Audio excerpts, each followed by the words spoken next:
Welcome back to the Everything is a Primary Source podcast, the show where we unpack history by way of pop culture. I'm your host, Eric Paul, and for the next hour or so, we'll be analyzing media to see what it can tell us about the time period from whence it came.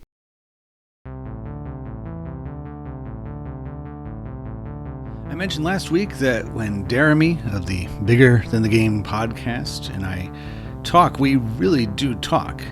You can't stop us. You can only hope to contain us.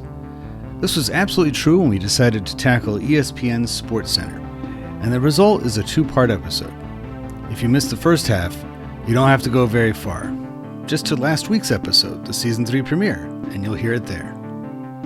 But before we dive back into talking about SportsCenter, here's a conversation I recorded with a drop-in guest named Ted during one of my exhibits at Prescott Park in Portsmouth, New Hampshire this summer.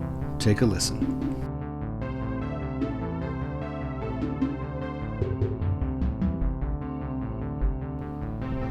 All right, so I am here with Ted, who's visiting from Chicago, correct? Correct, Chicago, Illinois. Awesome. And here we are at Prescott Park in Portsmouth, New Hampshire. Are you visiting on vacation here, or do you have family in the area? Visiting Vermont and New Hampshire and Maine on vacation. My wife does have a friend who moved back to Vermont after living in Chicago, so we've never been here. What do you think? Oh, it's really nice. We don't have mountains in Chicago. We just have buildings that pretend to be mountains. Yeah. Impressive on their own, Yeah. on their own right, but it's, I guess, our... did you happen to go through Bennington, Vermont, which has the largest structure in northern New England? I don't think we did. You would have seen it. It's the John Stark Victory Monument, which is to commemorate the Battle of Bennington, which didn't actually take place in Bennington, Vermont. It was further down the road in New York. Oh, I can tell you're a social studies teacher. It's like this weird blessing and a curse that I have combined, where I just absorb information and. Cool. And in the case of what I do here, it's just like I see everything in that context. I'm like, what is this? What's that trash can over there? Tell me about, this time in history. Oh, it's actually a recycling can. So that tells me. Well, we did drive up to Mount Washington. Oh, okay. Up to the top. How are your brakes on your car now? The brakes are fine. Okay. I figured out low gear. Yeah. But it was kind of neat to see that that's where the highest recorded wind speed ever took place. And it won't be long now before we get it on the news of the temperatures and the winds being recorded there. It's usually around October that they're like, and it's negative 45 on Mount Washington. I'm like, well, yeah, it's on the top of a mountain. Of course it's going to be windy and cold. But yeah, they start doing that pretty early on to tell us winter's coming.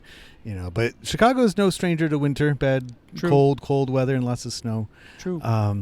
So from my table of artifacts, all these different books and CDs and tapes and all sorts of stuff, and I'm glad I brought this one today. I read that book a couple years ago, and I just thought it was great. It's Apollo 13 by Jim Lovell and Jeffrey Kluger. And the copy that I brought has basically the cover of the movie, the Ron Howard movie starring Tom Hanks and Kevin Bacon and Gary Sinise and all those guys on the cover. So clearly a two-prong, trying to get you to buy the book, right, and to let you know, kind of a marketing ploy of marketing scheme of saying like, this movie about Apollo 13 this is its source material, is a guy, he himself a primary source of that mission.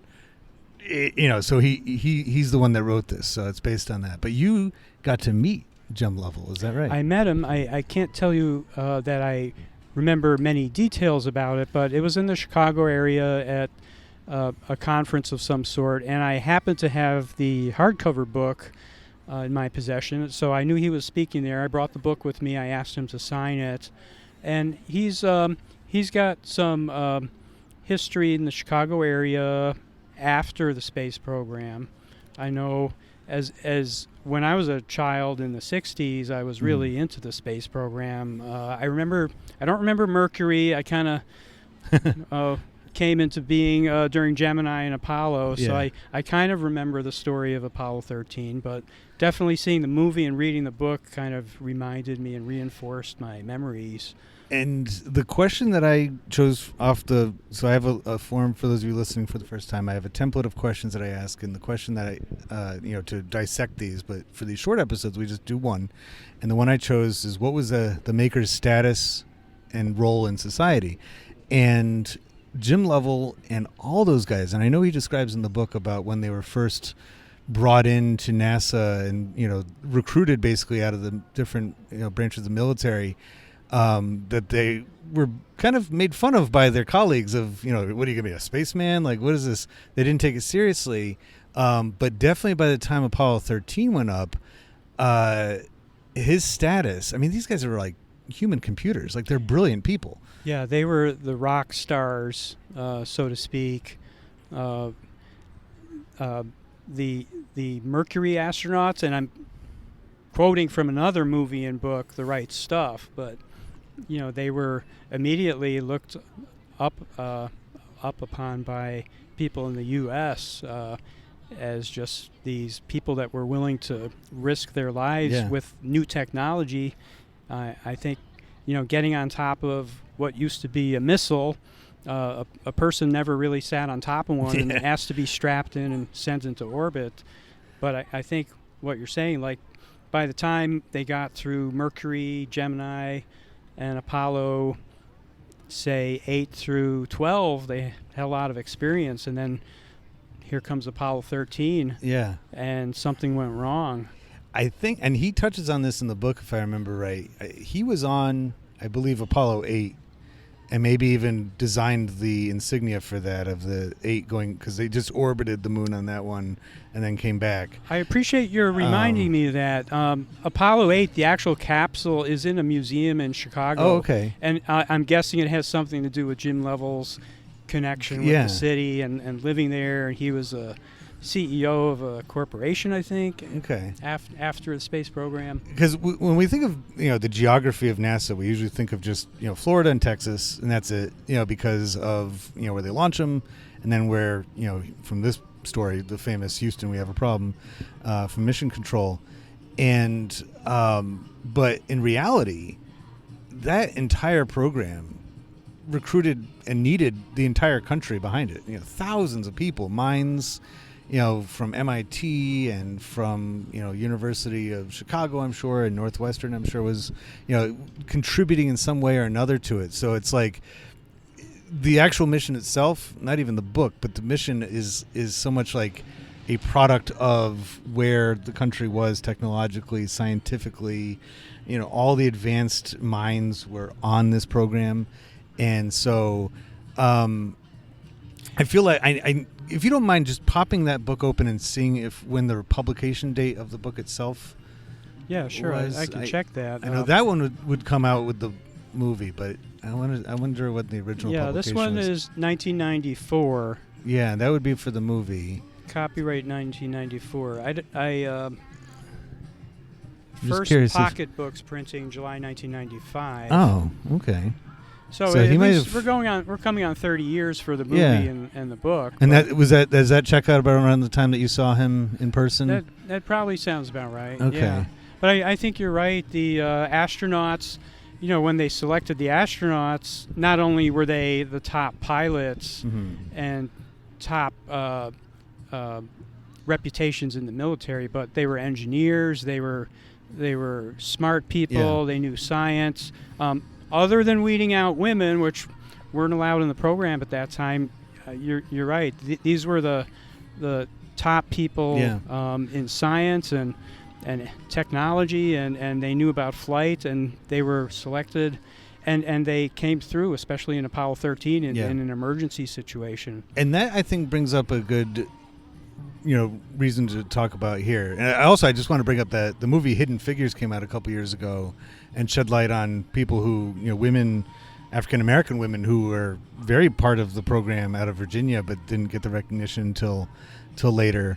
But by 1994, when this book comes out, and then shortly thereafter the movie, 1995, it says something that I don't think most people, without watching that movie, like I wouldn't have known as a kid, Jim Lovell. But Ron Howard, who directed it, and Tom Hanks has had a major role in bringing, in that era, he was he produced a HBO series called From the Earth to the Moon, which is all about the various space, Apollo and other space programs. And like it, because in that era we were on a new precipice with the internet. I remember cloning was talked about a lot, like this new frontier of, as we're approaching the 21st century, this is what we're going to be doing next. And so stories about things going wrong, but getting it back where it should be. And, 'cause as they say in the movie, and I think it's in the book somewhere, like, this will be our darkest moment. No, this will be our proudest day. If we can get these guys after this debacle safely home, it's going to say something. And so gave kind of confidence for the 1990s. I think moving the forward. only quote that I really remember from the book or the movie or the transcript is something to the effect of, okay, we have the LEM, which is the Lunar Exploration Module, attached. We still have the LEM attached. Let's not blow the whole mission. Yeah. In other words, they were saying, we've got a lifeboat if we need it. Yep.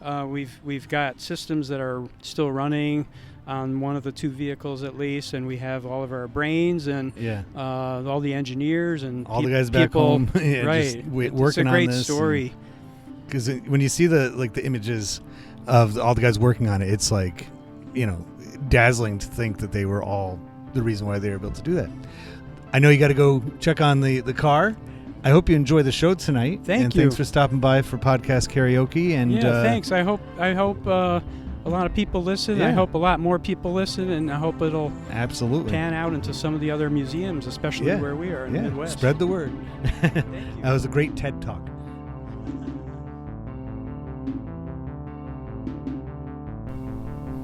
Hey, if you like what comes out of these podcast karaoke sessions, head on over to everything-history.com. There you'll see details about having podcast karaoke come to you for your next function.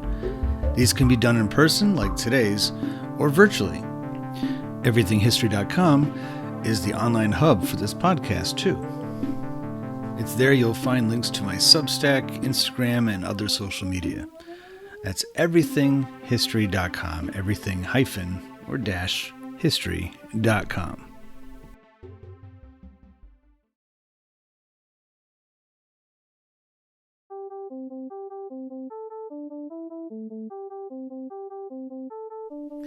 I paired this short up with the main topic of ESPN SportsCenter, particularly SportsCenter in the mid-1990s, because I feel like Tom Hanks movies like Apollo 13, Forrest Gump before that, and Toy Story swirl around in my head together with so many other sights and sounds whenever I get nostalgic for my teenage years.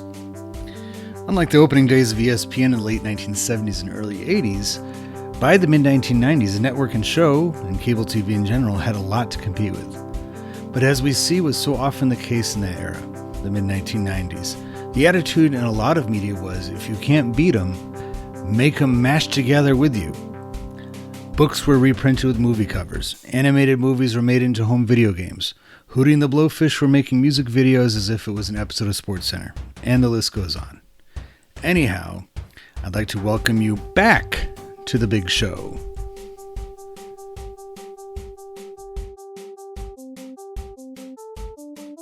When I think about that landscape of when cable came out and there's certain people who got it, and they were, I'll call them visionaries. And I'm glad because I forgot Nickelodeon was a big cable network that helped change the game. So I appreciate that you mentioned that.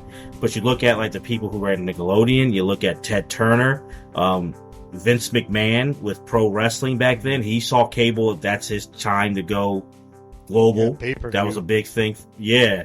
And ESPN, these certain factors, MTV, they were visionaries and they saw like this open platform and they did the thing. I'm sure other people said it, but I heard Steve Jobs say it, which is your audience, the consumer, they don't know what they want until you show them. Mm-hmm. So a lot of times that's what it is. We don't, and that's the truth in a lot of things. We don't know we like it until we're shown it and someone has the smarts also the guts to say, I'm going to show this to the world, to the masses. And then we go, hey, 24-hour sports. Yeah. How did I get along without this? Yeah. Right. It becomes that. Why didn't we think of this years ago? Like, this is brilliant. But we don't know it until we see it. 24-hour news, of course. Things are always happening. But you're always going to get the people going, what? That's crazy. But if you stick with it and keep being persistent, then it's like, yeah, we want that. And Steve Jobs is also of that same era. It's like that same generation of people, sort of that, I don't know if they'd really fit into the category of boomers necessarily, maybe like silent generation, born in and around World War II era, maybe just before it, who were shaping things, throughout the 70s and 80s and stuff like that. And, both with like technology, computers, saying by the end of the century, everybody's going to have one of these things in their house. And it's going to be really hard to get by without a computer. By the end of the century, everybody's going to have cable TV, and you're going to be able to watch. I mean, just think about right around the same time as, when SportsCenter turned that corner, as you were mentioning, came the movie Back to the Future Part 2, which had that vision for 2015. And honestly, as funny as some of that stuff is, the part where, Marty Jr. goes home and turns on like 10 different channels at once, and it's around the clock everything, that's kind of what we have. It might not look exactly how they predicted it, but we they're right. Have it. It's like that kind of thing. I'm still waiting for Pizza Hut to come in a pill form, but or dehydrated version. It's actually one of my next topics I'll be recording about is Back to the Future Part 2, that movie. Okay. So it's like visions of the future are usually like 90% of that is based on what you have at that moment. It's really difficult but it takes, like you said, visionaries, people to say, all right, I got to get past the limitations of what we have now and look bigger picture. I got to look at where do we want people to, meet us 10, 20 years from now? What's going to be part of their normal life? So I think that the founders of ESPN would be very glad to hear that by 2002, my buddy and many other people incorporated their channel into their daily routine. That they, really wouldn't be able to finish their day unless they found out what the scores were from all the different games that went on earlier that day. When it comes to the geography of it, I think that's also very telling of the capabilities of cable. It's kind of like where we are now on this, frontier of podcasting and just internet work in general. You don't have to be in the big media centers to take part. You don't have to be in New York, LA, or Chicago. You can be in anywhere, USA. And if I'm not mistaken, was it Simmons who had a connection to the Hartford Whalers, that he had been working for them and he got let go. Yep. And then he was already in that vicinity. And my dad's side of the family is all Connecticut. And it was actually, my dad's more from like Hartford area, a little bit north of Hartford. And a couple of years ago, I just was talking to him about something related to Connecticut. I think I mentioned I drove through Bristol on the way. And he just did. He in kind of a funny voice. He just goes Bristol like that. I'm like, what? He's like, oh, that's how they talk there.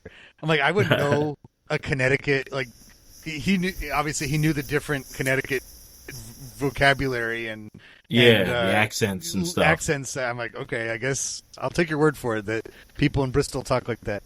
But he always described, and I mentioned him like, why do you think ESPN ended up there? He's like, I don't know. It's not. I mean, it's about the halfway point between New York and Boston. Two big sports cities. So that there's some significance there. But being that just the satellite, had been around for a while, they didn't need to be in Manhattan. They didn't have to be in LA. I know they have studios there, but Bristol is still their headquarters. What does that tell you about the time period that you could set up a successful cable channel? I mean, Ted Turner was doing it in Atlanta, and not that Atlanta's a small town. It's not Bristol by any means, but it's still not usually in the same list of major media markets. What does that tell you? Well, first, cheap. Yeah. A little bit, I'll be honest. So, probably today, I don't have the real estate numbers in front of me, but back in the 79, cheaper is more of it, more land, and it's cheaper to build. You know, you need buildings and satellites. Than I find that in New York, Connecticut, it's cheaper, to be honest. But I think it was, so I think it's part that, but I also do think for real, it was smart because now sports are happening all over the country and the globe, but there's great rabid sports fans in America everywhere, but the Northeast still has that thing. Mm. And I feel like kind of like what you said, it's close enough. It's not a crazy hike where we want to get somebody to the Knicks game or to a Mets game or to a Red Sox game or to Philly or to DC and Baltimore. We can kind of get there, and that's like a good hub to have. Yeah. And so I think that was key. And also, like you said, like there's these monumental things, like when, hey, the internet can go anywhere. You can connect to everywhere. When we're looking at, people knew the power of television. Yeah. And then when you expand it to cable, and like you said with Atlanta's a big city, but hey, from where he's at, and how big was that? Where, hey, the people know the Braves because I'm going to use cable. I'm going to put my baseball team on this network. And so many people who didn't have a baseball team in their city, they were Braves fans. I meet them to this very day because TBS, they were watching Ted Turner's Braves back when they stunk.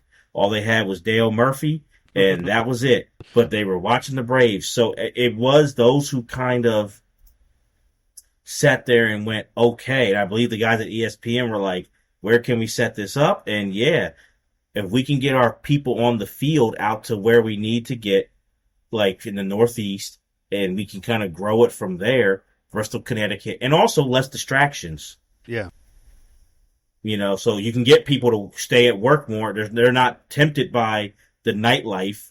Right. There's nothing to do besides help build this new up-and-coming network. So you'll work round the clock to do it because you're not going anywhere. I remember a couple years ago on the 40th birthday of ESPN, Dan Patrick had all the alum on, and they were trading stories about like the one bar that was around the corner from the studio that they would go to, and that was it. Like they didn't have, like you said, distractions. They weren't going to be going out all night as you would in a big city, and potentially getting into trouble and stuff like that. Bristol would keep you pretty well focused on what your job was, and the crazy nightlife of Hartford, down the road. Right, or New York, because at New York or Philly, big cities, it's like you get done at 2 or 3 a.m. There are things that are still open if you want to partake in, Not judging anybody, but just saying. Bristol is a town that does go to sleep. Yeah. Right. It's asleep, and it slept hours ago. Yeah. So nothing else for you to do but go back home and do it again. So I think that was part of it too.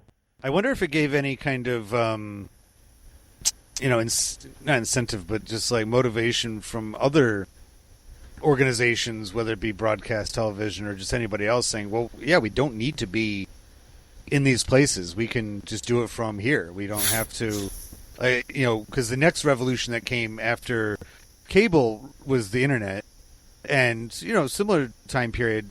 And there's how many of those .coms started out of somebody's house in the middle of nowhere. It's like Zuckerberg was out of Cambridge with Facebook and everything. He was kind of pushed to go out to Silicon Valley because they said that's where the talent is. That's where you're going to find other people that can work on this with you. But he could have, and he did, get started here in the Northeast. He wasn't, he didn't have to go all the way out there to do it. He had his stuff going on. So it's like that era was so unique when it came to. It wasn't like 100 years before where the industry that you were getting into relied on a specific location in the country. The new technology made it so that you could really get going anywhere, and the lowest bidder won. I mean, we're seeing the same thing happening in our time period now with movies and TV shows. Like very few of them are actually still made in LA because it's so much more cost effective to go to Georgia or Indiana or even Canada to make your stuff than it was back in maybe 50 years ago. So yeah, now that I think about it more, now that you shed more light on it, yeah, Bristol, the geography of it makes perfect sense, and put them on the map.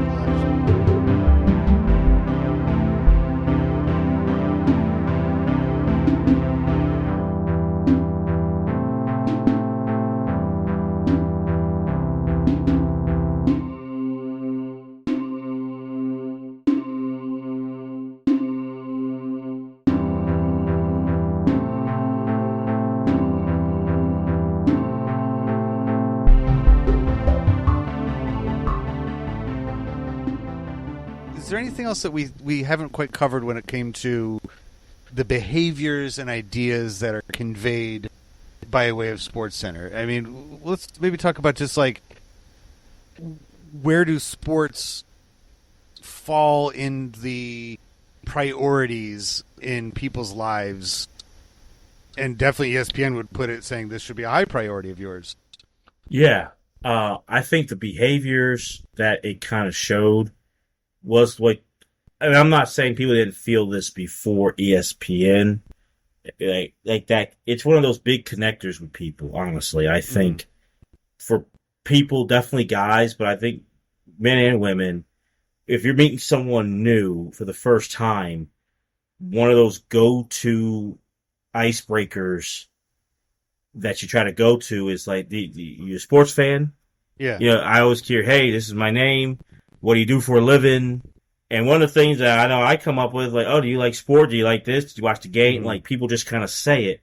And I think it showed the popularity of sports. It showed the business of sports, honestly.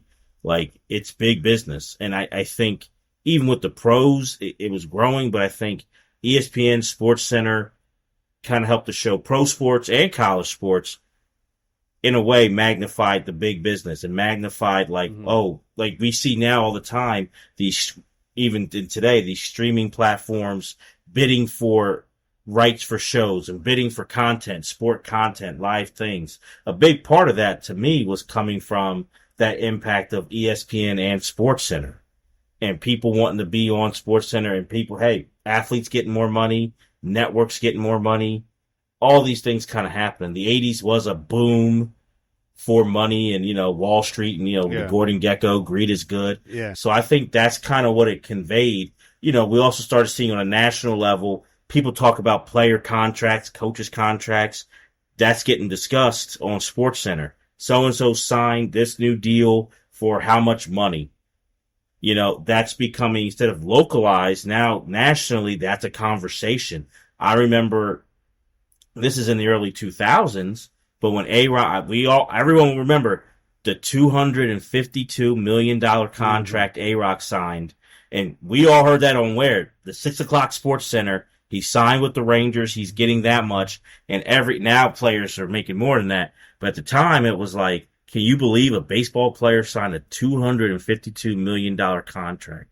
So to me, I think it just kind of showed the business side of it in a way. And like you said, the E is for entertainment and money. I think that's what these things kind of conveyed to a lot of us. There was also, I think, the spiritual side of sports was conveyed through it too, and just how important it is as an uplifting thing for people. Also could be if people take it too seriously, because I wonder if there's a correlation between people tearing up their cities when their team wins the Super Bowl or the World Series and, cable sports shows. I don't know if that happened any other time before it, where you make these like rabid super fans to the fact they're like, I can't, I just can't control myself that we won. But I remember when Mickey Mantle died, and they had, the coverage of the funeral was on ESPN, and they, of course, talked about it and Mickey Mantle's life. And I remember Keith Olbermann getting very emotional on SportsCenter, talking about how important Mickey Mantle was to him and his generation, and understanding that the players that we were watching, you mentioned Ken Griffey Jr. earlier. He was a big deal for us. He was kind of like a, we loved hearing news about him because and collecting his rookie card and even like this. I think that the sports card, especially baseball cards, is no coincidence that they had a huge boom in popularity right in line with SportsCenter rising as part of our lives, because just as my routine in that time period included watching SportsCenter in the morning, it also included going to the baseball card shop in the afternoon and spending whatever I made from mowing lawns and doing chores and stuff on packs of cards. And the cards even looked, the design of them seemed to have a lot of, like those upper deck cards kind of looked like SportsCenter opening screen, the lines, and the silver, and you're right. And the way that they, literally framed the players on the cards changed with the 90s when that became a big business. If you look at some of those cards from like the 70s and the early 80s, sometimes you feel like saying to the guy, like, they're taking your picture, right? Like they look bored. Right. They're just like some guy sitting on the bench, like, but by the time you get to, I remember the line of cards that was part of the undoing in my sports collecting career, and was actually brought my brother and I to a point where my dad cut us off from buying cards for like a month, if not longer. Was the Studio series. I forget if it was Fleer or Score or something like that. It was called Studio, and it was all the best players in the league, and they like brought them into a nice photography studio, and they were like Bo Jackson. I think he was in that series. Like he was like shirtless, just holding his bat across his back, and like they're like doing like poses like against, not like natural. It wasn't like gameplay type stuff, and I loved it because even though the pack cost like $350, it was like guaranteed there was going to have all stars in it because those were the only people they invited to take these pictures.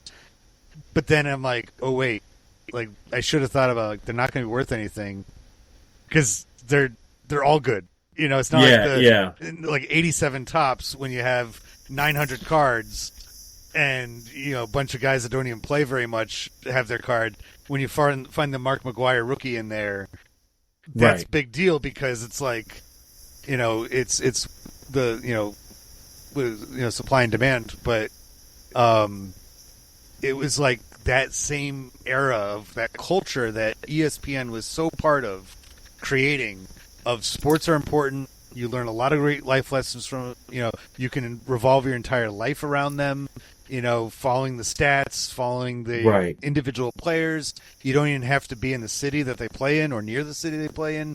You can become a fan of Bo Jackson on the Kansas City Royals, and then when you move over to White Sox, you're still fans. And how many of those black White Sox hats, were sold because SportsCenter was highlighting him and Frank Thomas playing the same team. You're right on that. I think many people will say one of the most important moments or episodes in SportsCenter history was that day in '95 when Mickey Mantle died. And when you talk to Dan Patrick or Keith Olbermann about their time together on SportsCenter, they will, at the top, go to that episode where, and we've talked about the irreverent, jokey, but they showed that they took it serious. They knew how to be serious journalists. And that, for me, was the biggest sign of, I knew who Mickey Mantle was. I obviously didn't watch him play. But like you said, like that was one of those times where, like, for me, everything kind of stopped that day when Mickey Mantle died. It was like that big of a story. And they captured, which now as an adult, I think we get, sadly when Kobe died or other athletes died, wow, they defined a generation and they define an era for a lot of people besides just sports, but in culture. That was one of my first times seeing that, where Mickey Mantle, for a lot of people of that age, of that boomer age, growing up in the 50s and into the 60s, he was that boyhood hero. He's who you wanted to be. he was like a Superman for a lot of Yeah. people, but he was on the baseball field. And they did an elegant, and if people haven't seen it, you can go on YouTube and watch them do it. They did a great job of breaking that down, which I think now we're used to, but at the time we weren't used to seeing it that way. So that's a great point. It was a connector, and it was kind of like everyone went to ESPN that day to hear them talk about Mickey Mantle's death. Because you knew it was going to be part of their world, it was going to be hit the hardest. That he hadn't even played for 30 years, at least 30 years, yeah. And so, but it was still, he was it was like the last of the giants that were still alive. Of like that Yankees, kind of like classic. He was kind of the end of the line for that. Because he had played for a short while with DiMaggio, and DiMaggio had played with Gehrig, and Gehrig had played with the Babe, and just like that succession of Yankee mythology, really. Yeah, and so it was like the end of an era, and I mean, not that it was a good thing that he died at all, but I mean, it was going to happen at some point, even considering the way he treated himself. But 95 was like that whole new era was really taking shape. That as we're hurtling towards the 21st century, the torch was going to be passed, and a lot of those players that we were watching, maybe not ever get to the same level of mythological type, status, but I still think about the players I used to watch those highlights of, and some of the better ones, like you mentioned Ken Griffey Jr., Tony Gwynn, was that same time period, and watching those guys play, and then when I hear their names brought up now, I feel like an old man. I'm like, that's when baseball, Paul Molitor, that's when baseball was baseball. Yeah. Well, speaking of that, a moment that really both in 1989, there's two moments, both baseball related, that really shaped how ESPN, but SportsCenter, most importantly, to our topic, how it kind of changed their fortune and how they were looked at for the next decade or two. One is the way ESPN and SportsCenter covered Pete Rose. That was in '89, him being banned from baseball for betting on baseball. Yeah. And the serious way, Bob Lee and them getting into it, and really SportsCenter was a place to go for him. But probably just as big was that '89 World Series with the earthquake. With the I'm wearing an A's hat for those who can't see, but the A's and the Giants, that Bay, West Coast World Series, San Fran and Oakland, Game 3's in San Fran. If you're a baseball fan, you know it. But that clip, ABC has the coverage, and Al Michaels is doing the intro with Tim McCarver, and it starts shaking, and you have an earthquake, and then it kind of goes blank. Staticky, and And where did people turn? ESPN had a couple generators and stuff, and then SportsCenter, you saw Bob Lee, Chris Berman. People went there to see what happened. Are people okay? And then they're showing footage of because I'm not from the West Coast. I had one earthquake here in Philly back in 2011. I didn't feel it, and it did some damage to some buildings in the city, but a trash can fell down or something. Pretty much. I was at college, and it got announced there was an earthquake, and I'm like, really? I was watching YouTube, and I'm like, it's like summertime. I go, oh, an earthquake happened? I go, did y'all feel anything? So ESPN showing footage though of, okay, this earthquake rocked, I think that was Candlestick in San Fran, Candlestick Park. The game, people were scared, families were onto the field, but not only that, then you're getting footage of, no, this rocked all of San Francisco. Yeah. This is a catastrophic and deadly earthquake, and how serious it is. And they're getting that footage, and they're watching Bob Lee and Chris Berman talk about it. Those are moments where, like you said earlier, it's sports crossing over into mainstream news. And instead of being on the sports page, these moments like Pete Rose or the earthquake during the '89 World Series, those are front page news in general, like events that people turned to ESPN and wanted to see and hear their coverage.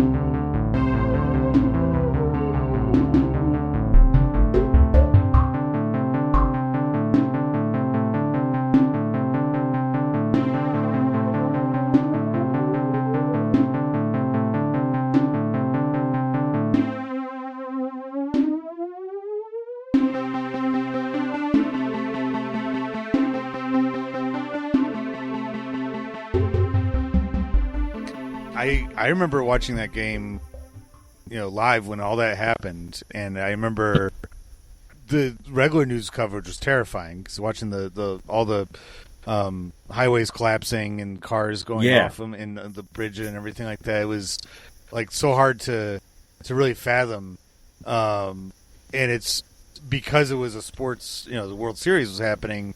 You're absolutely right. It's like 10 years before I guess 10 years before they would have ESPN to turn to because it just started. But it wouldn't have been what it was. The previous decade, they wouldn't have been able to, okay, how is ESPN's going to cover, the sports aspect of it, kind of like the movie Superman Returns from 2011 around that era, 2007 or something, when he returns and coincidentally it's a baseball game that he lands the plane that's pummeling to the coming down to the earth. He lands it nicely on the baseball field. They go back to the Daily Planet and there's Perry White handing out all the assignments. He's back and he's like, all right, sports, how's it, they're going to clean up that plane off the field, and he hands all the departments. So it's kind of like earthquake hits 89. Okay, we're going to go over to the meteorology and the science guys to tell us about the actual quake itself. We're going to go over to, the traffic and all the, the regular like human interest type people for the, those who are affected and their homes were destroyed and stuff. We're going to go to ESPN because they're our sports guys. We're going to turn things over to them. How does this affect the actual, can you have fans safely in the stadium for the rest of the series? Do they have to inspect it for earthquake damage? And what if there's aftershocks? Is that going to, what do we do to this actual, gameplay? And part of that is, we talked about it for Super Bowl I, like the change with football overtaking baseball. But I want to say this right because the World Series is still like, it's a huge it's a big deal. But I feel like definitely in the 50s, 60s, before, but even in the 70s and 80s and into the 90s, it wasn't on the Super Bowl level in 89, but the World Series was still a huge event. It was a big, I feel like the World Series now doesn't have that feel, but back in 89, it was like it was still like, this is a big event. So that's what really did it.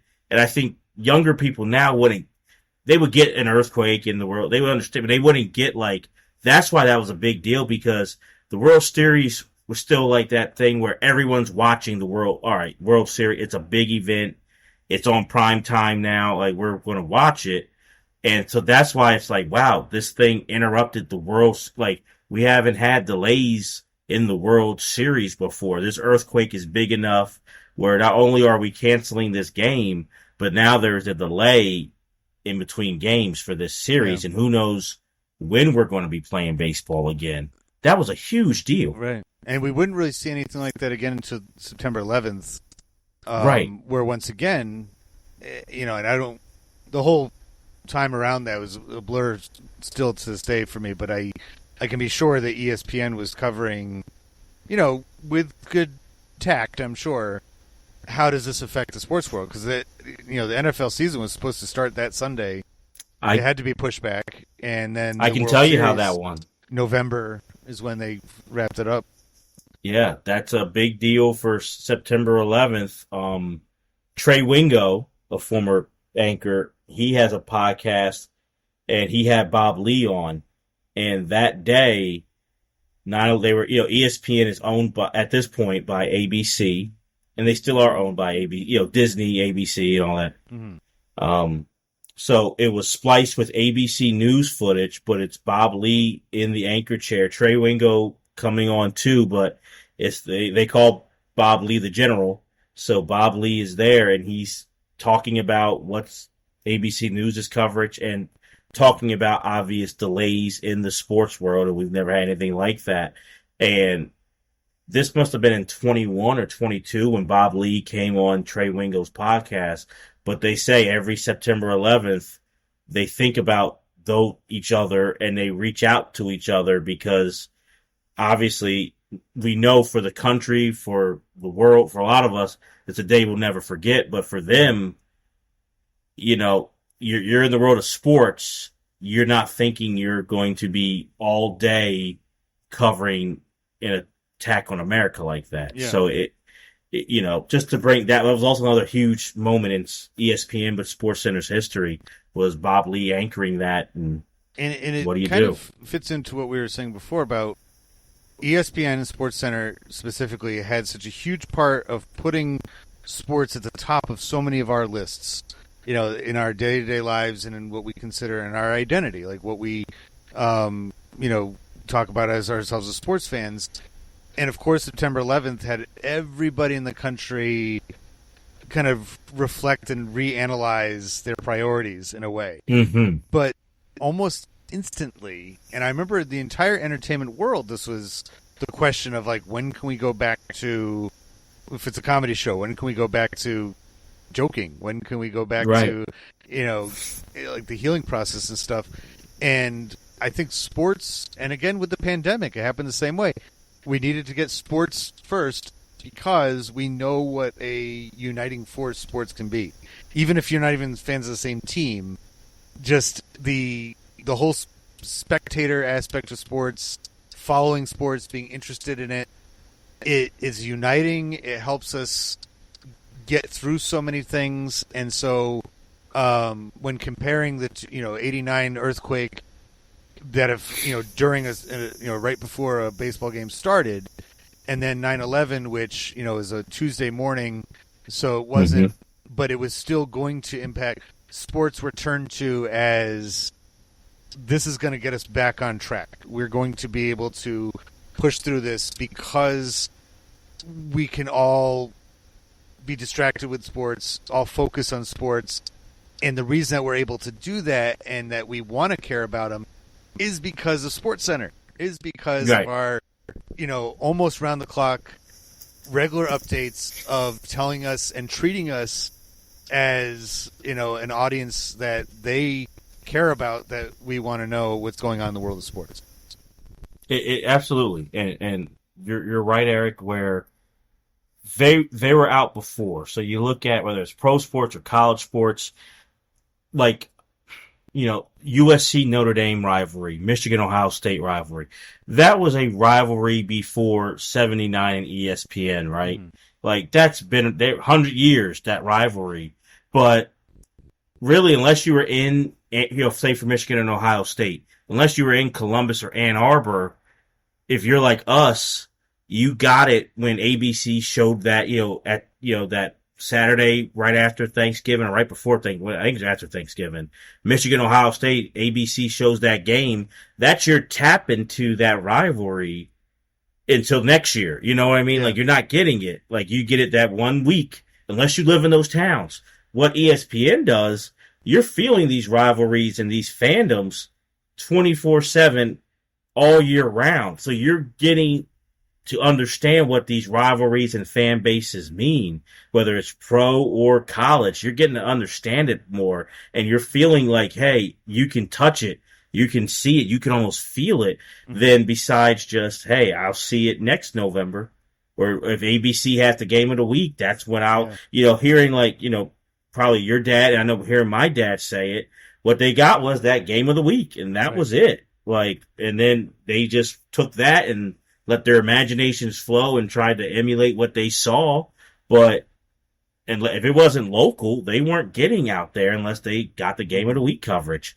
You get what we were lucky enough, and I really do mean lucky enough, is, hey, we're on the other side of the country, but we're getting to see Ken Griffey Jr. and see those amazing catches and home runs, or we're getting to see the Seattle Supersonics or the Lakers. We're getting to see them more up close in different places, different areas. I get to see, Cameron Crazy, Duke Blue Devils, Dick Vitale, and that's, right before the game, it's a Carolina Duke game, SportsCenter kicks it to Dick Vitale, and he's crowd surfing with the Cameron Crazies, and it's getting me hyped for that. Like, now I got to feel it. I got to be excited for it. I got to be like, man, I want to be there. Right. That came from ESPN and SportsCenter. That's a great segue to the last component of this I want to talk to you about. Is I used to love when I would go to a game live, and for us it was usually because I lived in the 90s, I lived in Plattsburgh, New York, which is about an hour from Montreal. And so we'd go to Expos games. And I tell you, in the early 90s, those were the best because they were actually good then. We'd go to Expos games all the time. And we would actually, by the time we got home, it was usually around 11 o'clock. And we'd put on SportsCenter, hoping to see the game we were just at. And trying to decide, okay, what part of that game that we just watched are they going to highlight? And, getting kind of excited when if they showed a home run and it was a part of the bleachers we were sitting in. Like, I don't think I ever got good enough to pinpoint exactly me in the shot. But did you have experiences like that at all, where you'd go to a game and be able to watch the highlights of that same game and just see it from that different perspective? I still have it now. I mean, to answer it, yes, that was definitely the case, especially if it was a big game. And, I mean, all the games we felt were big, but then when you knew your team is good, and even it's a regular season game, but it's a highlighted game in whatever sport, you were excited and you got to go to it. But then, yes, and especially, well, I'll take it back. If we lost, I didn't want to see the highlight. I didn't want to watch it. So obviously our team had to win.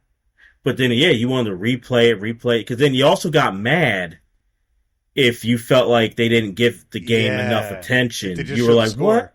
Yeah, they just showed the score. They just went through it real, because there's those games where they give the breakdown, and then there'd be those quick ones. In another NBA news, the Sixers won 94-89 over the Knicks. And the next game, I was like, what? That's all we get?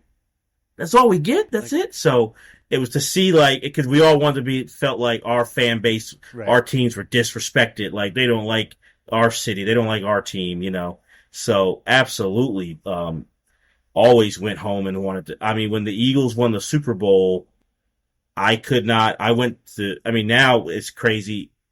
It's not just ESPN. There's so many other networks. Yeah. And leagues have their own networks, but starting with ESPN and going to NFL Network and all the other ones, I wanted to see the highlights and I recorded them all. This is before I cut the cable cords. Yeah. So I still had DVR. I recorded all of them and kept them, Eric, for months, and would rewatch not the game, but the highlights, because I'm like, I've never had it where the Eagles won a Super Bowl and they're doing a highlight on the Eagles winning a Super Bowl before. Yeah. And that's me. I'm a grown man and I'm feeling that.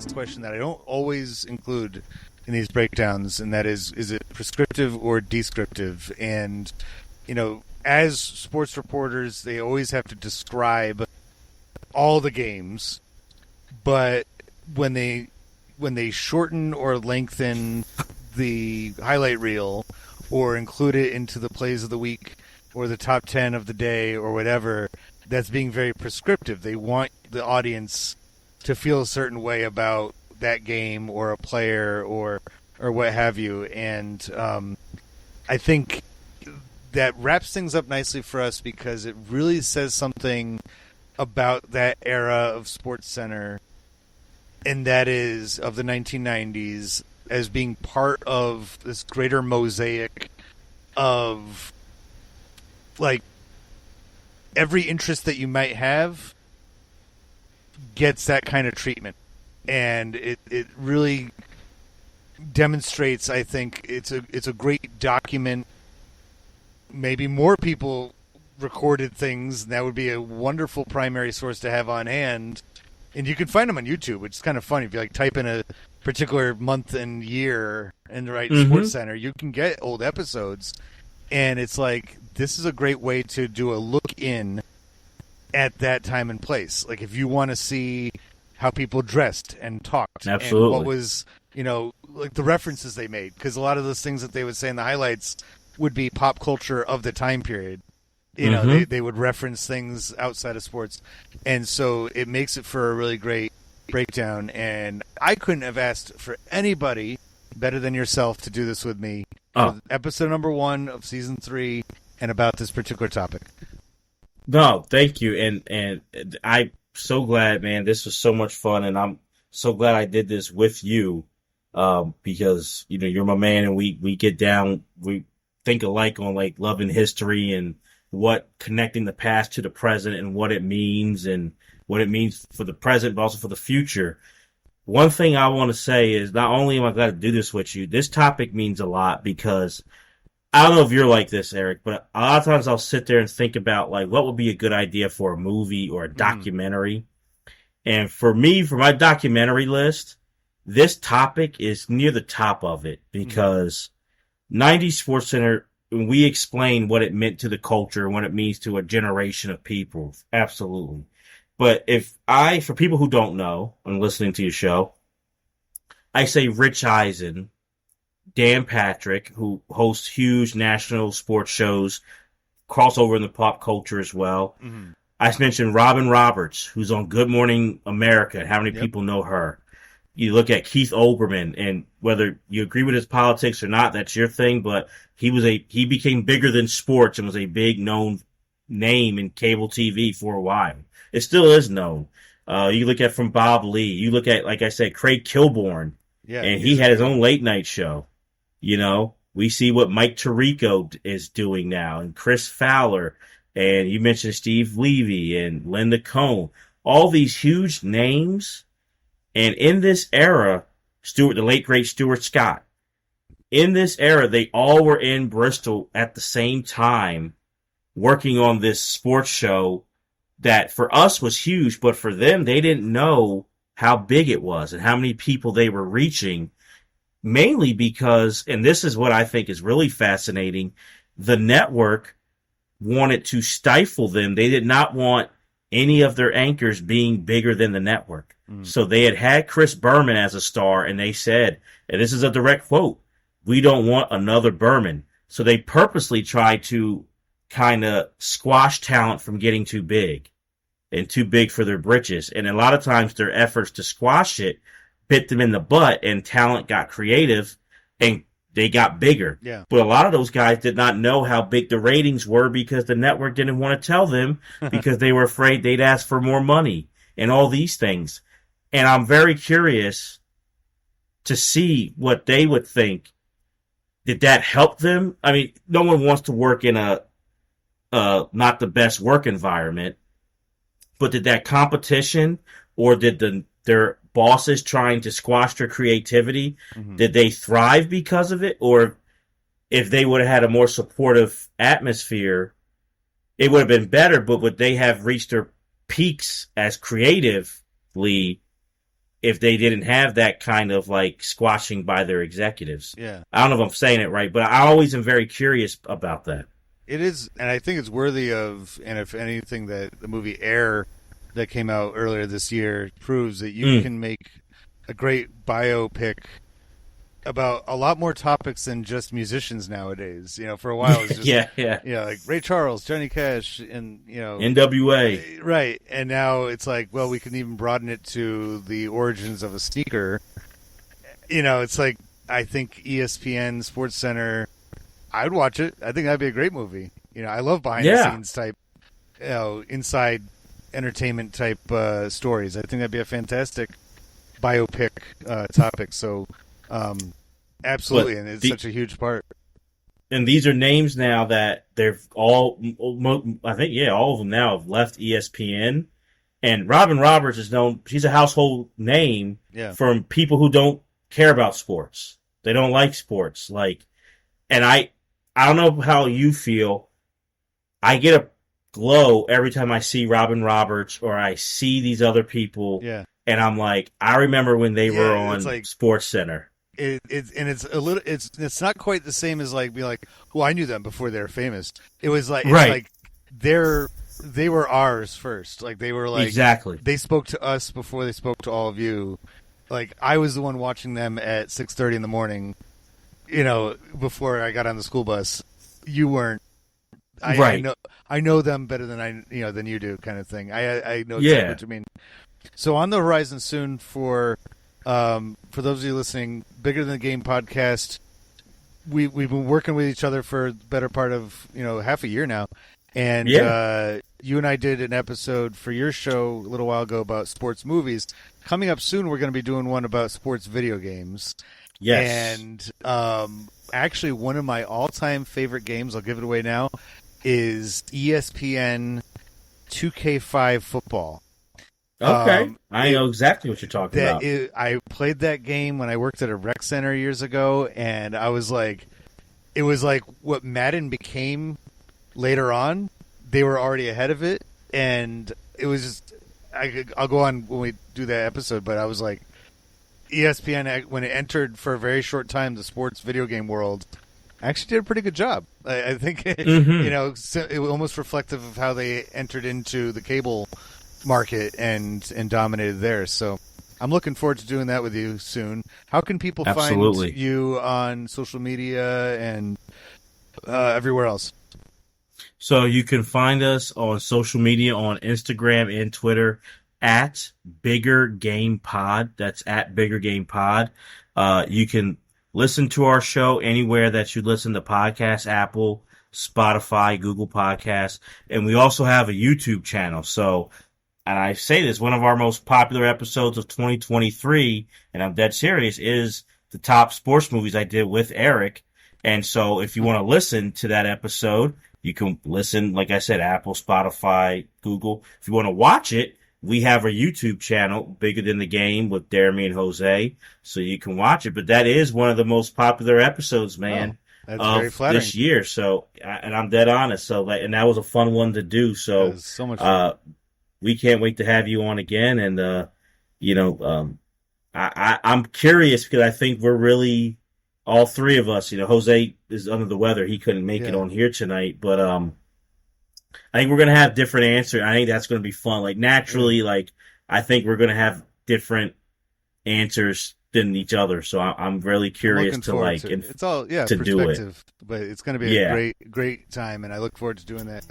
Thank you, everybody, for listening to the Everything is a Primary Source podcast, EPS podcast for short, where everything, including SportsCenter, is a primary source. And we'll talk to you next time. Thanks again, Jeremy. No problem.